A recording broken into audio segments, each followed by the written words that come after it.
मेरी लाज रखो बाबा। जिसका कोई नहीं होता उसका भगवान होता है।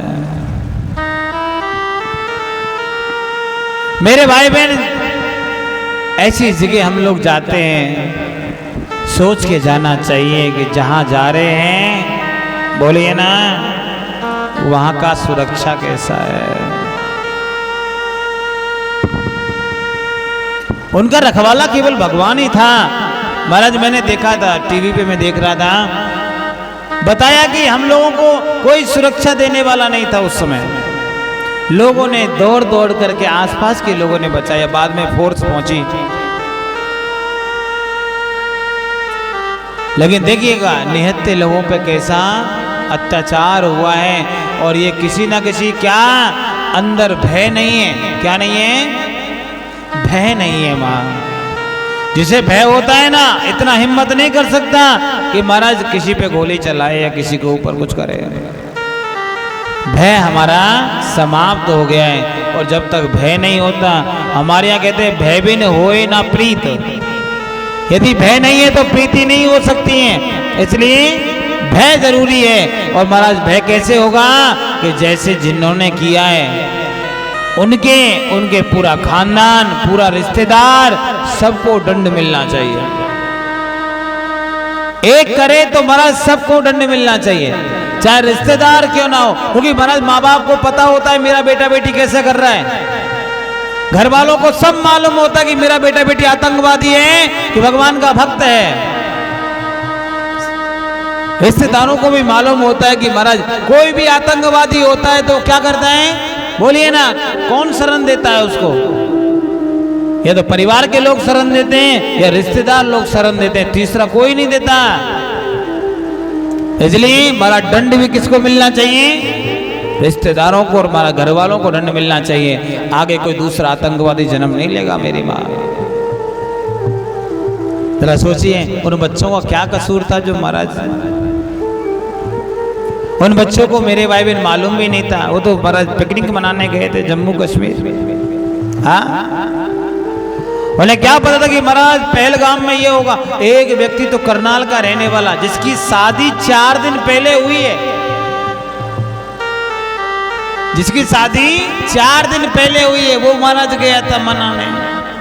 तभी तो कहते हैं अपने बच्चों को धर्म सिखाना चाहिए, शादी के तुरंत बाद टिकट नहीं कटाना चाहिए। आजकल माँ बाप हमारा टिकट कटा देते, जाओ घूम के आओ। अब जरा सोचिए उसकी घरवाली का क्या होगा। लोग कहते हैं महाराज आतंकवाद का कोई नाम नहीं होता, कोई धर्म नहीं होता। मेरे भाई बहन याद रखिएगा, आतंकवाद यदि होता है, लेकिन याद रखना एक ही धर्म के लोग आतंकवादी होते, कोई दूसरे का नहीं होता। मैंने किसी हिंदू को आतंकवादी बनते नहीं देखा है, मैंने किसी सिख को आतंकवादी बनते नहीं देखा है। एक ही धर्म है और वही आतंकवाद फैला रहा है। और एक दिन याद रखिएगा, अभी जो भारत में थोड़ा थोड़ा हो रहा है, एक दिन बहुत बड़े पैमाने पर होगा, और जिसको कोई रोक नहीं पाएगा। ना फौज रोकेगी, ना पुलिस रोक सकती है। माताओं, मैंने आंखों से देखा है। पुलिस भी कब आती है? जब सारा काम हो जाता है। सारा काम समाप्त होने के बाद पुलिस आती है। आज प्यारे 27 लोग मारे गए। कितने लोग? 27 की तो गणना है। एक बहन तो बता रही थी 70 लोग मारे गए और सैकड़ों से ज्यादा घायल हैं, हॉस्पिटल में पड़े। अनाधुंध गोलियां चलाए गए। जिसको पूछा नाम बोलो, नाम बताया तुरंत गोली मार दिया। नाम नहीं बताया तो हमारा पजामा उतार के चेक किया गया है कि नहीं, तुरंत गोली मार दिया। मतलब धर्म पूछ के गोली मारा है। क्या किया है? धर्म पूछ के गोली मारा। अच्छा, ऐसे वो क्या करना चाहिए? बोलो ना माँ, ऐसे लोगों को क्या करना चाहिए? मारना नहीं चाहिए।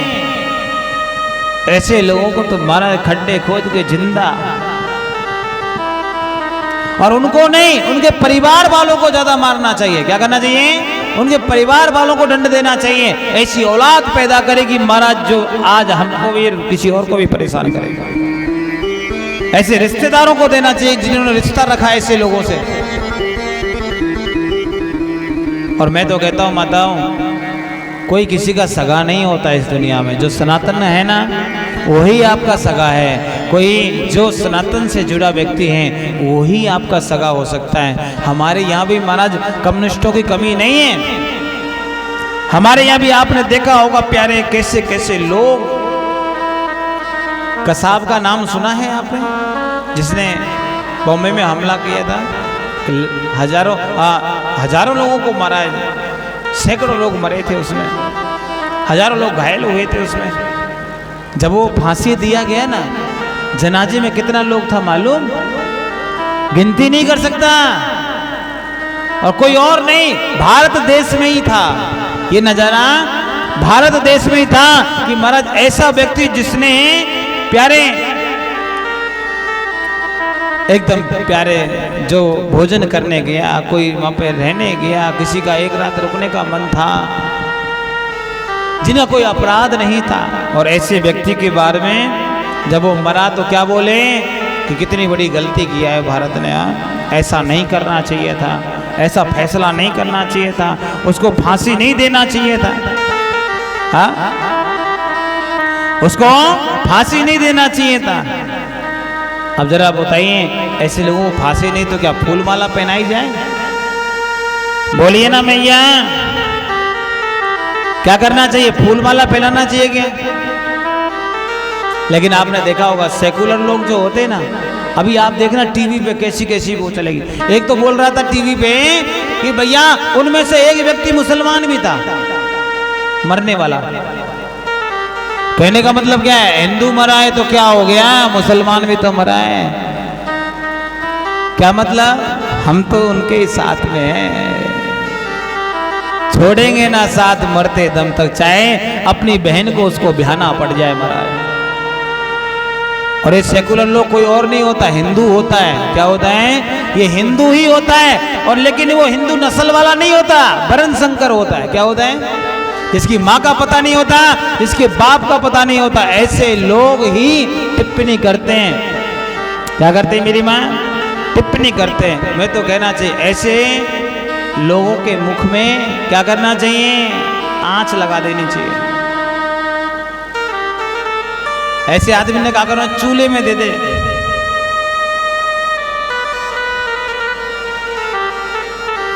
महाराज सेकुलर करते हैं। भैया आपको मालूम नहीं है, सनातन धर्म को दबाने के लिए इतना भयानक रूप रखा गया। कैसे इनको डुबोया जाए? आपको जो मैं कथा सुना रहा हूं ना, इस कथा पे भी महाराज क्या है? रोक है। आप धर्म की शिक्षा किसी को दे नहीं सकते। मैं जो आपको बता रहा हूं ये किसी पाठशाला में पढ़ाया नहीं जा सकता। आपको ये सब बोला नहीं जा सकता कि आप अपने धर्म का पालन करो, आप ऐसे भगवान का भजन करो। यदि करोगे तो आपको जेल हो जाएगी। क्या हो जाएगी? आपको जेल हो जाएगा। जरा सोचिए, जिस धर्म को पढ़ाने से जेल हो जाए ऐसा कानून बना दिया। और दूसरे लोग क्या करते हैं? अपने धर्म को पढ़ाते हैं, अपने बच्चों को पढ़ाते कि नहीं पढ़ाते हैं? अपने बच्चों को पढ़ाते कि ऐसे वो करना हो, ऐसे ऐसा कलमा पढ़ो, ये करो वो करो। अपने बच्चों को बाकायदा शिक्षा दे सकते हैं अपने धर्म में हमें क्या करना चाहिए। महाराज हम लोग अपने धर्म में शिक्षा नहीं दे सकते। माँ जरा सोचिएगा, ऐसे लोगों को हम लोग आगे बैठा देते हैं। हर हर महादेव बोलना पड़ेगा और जोर से, और जोर से। अपने गांव का भी ध्यान रखा करो मेरी माँ। हे अम्मा, अपने गांव का भी ध्यान रखा करो। आपको मालूम है पेड़ उगता है ना बबूल का, तुरंत उखाड़ देना चाहिए। पेड़ उगे तुरंत उखाड़ देना चाहिए। क्यों? आगे चल के कांटे देगा, फूल नहीं देगा। वो क्या करेगा? कांटे देगा। और सबसे बड़ी बात क्या है मालूम? एक सबसे बड़ा उपाय बता रहा हूं। अच्छा, कौन कौन करेगा वो उपाय? आपके लिए उपाय बता रहा हूं, बहुत बढ़िया। सबसे बड़ा उपाय है कि इन लोगों का आर्थिक बहिष्कार कर दीजिए। क्या करना चाहिए? चाइना में किया था ना कोई दुकान से सामान खरीदता है, ना कोई काम करवाता है, ना गाड़ी सुधरवाता है, ना पंचर जुड़वाता है, ना कोई काम करवाता है, ना पैसा देंगे, ना यहाँ पर आर्थिक बहिष्कार सबसे बड़ा है। कई लोग महाराज हमने देखा है आपके यहाँ सबसे बड़ी बात है कि किराया चलाते हैं, किराया मकान बनाते हैं और किराए पे चलाते हैं उनको। दूसरी बात क्या है कि किराए पे कभी अपना मकान मत दो, क्योंकि जहां पर एक पेड़ बबूल का उगता है ना तो 500 झाड़ियां उगना शुरू हो जाती हैं धीरे धीरे। और हिंदू व्यक्ति क्या करता है? लोभ में फंस जाता है कि मुझे 5,000 रुपये मिलेगा, मुझे 2,000 रुपये मिलेगा, मुझे 1,000 रुपये मिलेगा। ये लोभ ही इंसान को मारता है। माँ क्या करना चाहिए? कभी महाराज उनको घर में नहीं आने दो। क्यों? क्योंकि आएगा आपका मित्र बन करके, जाएगा आपका जीजा बन के। क्या जाएगा? मित्र बन के आपके घर में घुसते हैं और जीजा बन के निकलते हैं मेरी भाई बहन। और ये मैं नहीं कह रहा, कोई भी उदाहरण उठा के देख लीजिए, जिसने मित्र बनाया है उसको उसने जीजा जरूर बनाया। आपके घर में घुसेगा महाराज, अपना क्या बनता है? बहन का भाई बन के घुसता है, मित्र बन के घुसता है, लेकिन निकलेगा तो जीजा बन के निकलता है। और एक दिन प्यारे फिर खून के आंसू रुलाता है वो।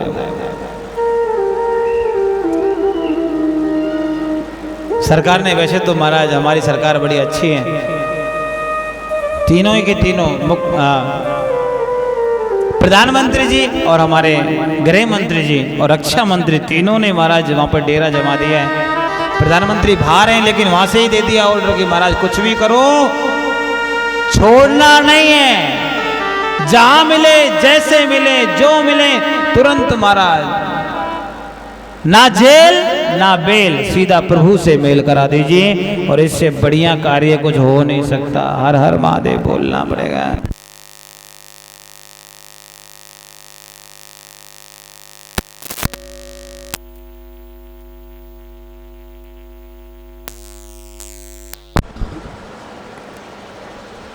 क्या करना है? ना बेल और ना जेल, सीधा। अच्छा है कि नहीं मैया? मैंने देखा है हमारे फौजी भाई बहुत बढ़िया कर रहे हैं। एक दो वीडियो आ चुके हैं महाराज, चकाचक जो मिलना है सेवा। और होना चाहिए, डर नहीं तो कुछ नहीं। जहां भागे जो शरण दे उसको कल्याण करना चाहिए। क्योंकि माताओं, धर्म बचेगा तो देश बचेगा, देश बचेगा तो हम बचेंगे, और हम नहीं बचे तो फिर हाँ। इसलिए धर्म को बचाना है, देश को बचाना है, ये जरूरी है। हमारा धर्म क्या कहता है? जियो और जीने दो की भावना रखता है। लेकिन कोई हमें मारे तो क्या फिर हाथ पे हाथ धरोगे क्या? हाँ, अहिंसा परमो धर्म है हमारे यहाँ का नारा है। लेकिन प्यारे, अहिंसा के बाद यदि कोई हम पे अत्याचार करे तो फिर सहेंगे क्या? एक देश बचा है हिंदुस्तान, उसमें भी थोड़े बहुत हिंदू हैं, पूरा हिंदुस्तान भी नहीं है। आप हिंदुस्तान को हिंदू देश नहीं कह सकते, लोकतांत्रिक देश हो गया है, धर्मनिरपेक्ष देश बना दिया है। क्या बना दिया है? धर्मनिरपेक्ष देश बना दिए हैं। जरा सोचिएगा, जिसमें आप ये नहीं कह सकते कि ये हिंदुओं का देश है। क्या नहीं कह सकते हैं कि ये जो देश है वो हिंदुओं का है, ये आप उनको कह नहीं सकते किसी को, कि उसके ऊपर भी महाराज रोक लगा दिए प्यारे। ऐसे कानून बना दिए हैं। किसने? जो आज कुत्ते पालते हैं, गाय नहीं पालते, गाय का मांस खाते हैं, कुत्तों को भी महाराज। व्यक्ति के पेट में कुत्ते को साथ बिस्कुट खिलाते हैं। नेता लोग कुत्ते के साथ बैठे के बिस्कुट खाता है। जरा सोचिए, हिंदू कैसा हो गया? मंत्री पद पाने के लिए कुत्ते का बिस्कुट खा रहा है। इधर कुत्ता वो नन्हा सा छोटा सा, ऐसी पद किस काम का महाराज? ऐसे पद को तो हमारे योगी जी कहते हैं भैया मुख्यमंत्री बाद में। क्या?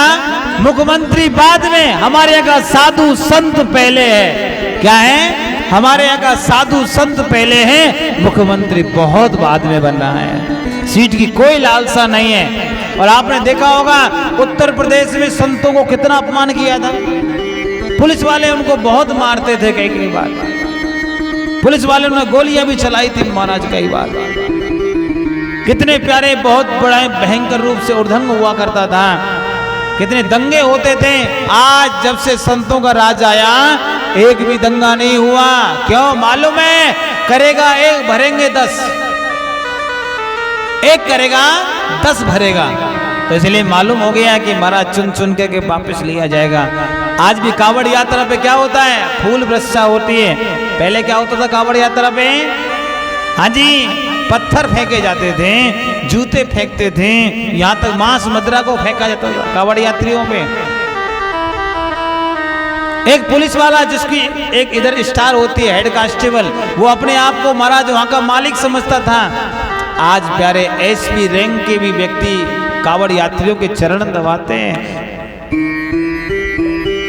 किसकी वजह से? नेता अच्छा है तो सरकार अच्छी हो जाएगी, और सरकार अच्छी हुई तो शासन अच्छा होगा, और शासन अच्छा होगा तो प्रजा सुखी रहेगी, और प्रजा सुखी रही तो धर्म बरकरार रह जाएगा। और जहां धर्म बरकरार रहा वहां सबका सम्मान है, सबका विकास है, सबका सम्मान है। भैया हमारे वृंदावन कोई जाता नहीं था पहले, डरते थे लोग लूट लेंगे। आज रातों रात घूमो, कोई टेंशन नहीं। मुख्यमंत्री होने के बावजूद भी महीने में 2 बार चक्कर मारते हैं। मुख्यमंत्री बन के नहीं आते हैं, संतों के साथ बैठने के लिए आते हैं, संतों का मान सम्मान रखते हैं, संतों का सलाह लेते हैं कि हमें हमारे समाज को कैसे आगे बढ़ाना है। इसलिए हमारा धर्म सबसे सर्वोपरि होना चाहिए। क्या होना चाहिए? धर्म है तो देश है, और देश नहीं तो महाराज फिर कुछ भी नहीं है। आज आपको पता है हम तो बहुत छोटे से फूल है माँ, उस पेड़ के हम बहुत छोटे से फूल हैं, डाली भी नहीं है। हमसे बड़े बड़े कथावाचक देवकीनंदन ठाकुर जी का नाम सुना है आपने? सुना है ना? क्या कह रहे हैं कि हिंदू राष्ट्र घोषित करे। तो यदि भारत हिंदू राष्ट्र घोषित हो गया तो हिंदू सुरक्षित हो जाएगा। क्या हो जाएगा? हिंदू सुरक्षित हो जाएगा। उस पे फिर कोई आंच नहीं डालेगा, कोई हाथ नहीं डालेगा, किसी माँ बहन की आबरू नहीं लूटी जाएगी। क्यों? कानून अपना होगा, देश अपना होगा, भागने की जरूरत नहीं पड़ेगी। भारत पाकिस्तान से भागे, बांग्लादेश से भागे, ईरान इराक से भागे, हाँ सऊदी अरब से भागे, जम्मू कश्मीर से भागे। अभी देखिए बगल में बंगाल, पश्चिम बंगाल से भाग रहे हैं लोग। अब जरा सोचिए कि यहां से भागना पड़ा तो कहां भागेंगे? बोलो ना। कई लोग कहते थे कि महाराज मोदी जी ने ये 4 साल की जो फौजी अग्निवीर योजना चलाई है बहुत बेकार है। अरे पागल मूर्खो, तुम्हें मालूम नहीं है अग्निवीर योजना का मतलब क्या है? हर भारत का एक एक बच्चा सैनिक हो जाएगा, और फौज में कोई मुसलमान नहीं जाता है, हिंदू जाता है। और हर हिंदू यदि सैनिक होगा, उसके पास में अपना हथियार होगा, तो कभी माँ बहन के लिए जरूरत पड़ी रक्षा करने के लिए तुरंत खड़ा हो जाएगा। और जिसको गोली चलाने नहीं आती, बंदूक चलाना नहीं आता, हथियार चलाना नहीं आता, तो क्या चलाएगा? बोलो। लोग सोचते कि महाराज 4 साल में हमारी नौकरी छीन ली, नौकरी छीन ली। नौकरी नहीं छीनी, आपको कुछ बनाने के लिए सोचा है, बहुत लंबा सोच है। भैया यदि आपका बेटा डंडा चलाना नहीं जानता तो क्या आपकी सुरक्षा कर पाएगा? आज का जमाना डंडे का नहीं रहा, आज का जमाना सॉफ्टवेयर का हो गया है। पहले हम लोग लाठी से लड़ते थे, आज कोई नहीं लड़ता। हर घर में बंदूक होती है, लेकिन उसको चलाने का भी तजुर्बा होना चाहिए, कब चलाना, कैसे चलाना होता है।